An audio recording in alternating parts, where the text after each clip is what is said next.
السلام عليكم ورحمة الله تعالى وبركاته. معكم هشام من الصفحة منا تتعلم بفضلنا تتقدم. سوف نقدم اليوم كيفاش ندمج الايكون مع السيرفر. بسم الله الرحمن الرحيم. ثم نبدأ. الآن ندخل إلى البرنامج بندر باي دكتور مو. نفتح البرنامج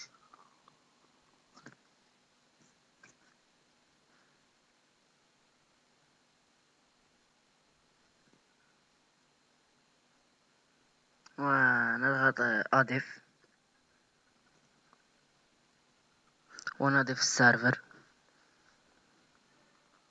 والآن يتم إضافة أيقونة لأنها فتاة.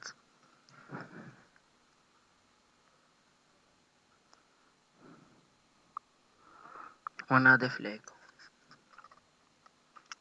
والآن سوف نضغط لتحميل هذا السيرفر ونضعه في مكان مخصص له كما تريدون.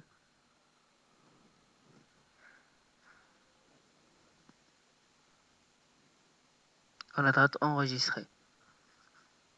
والآن تمت العملية بنجاح كما ترون السيرفر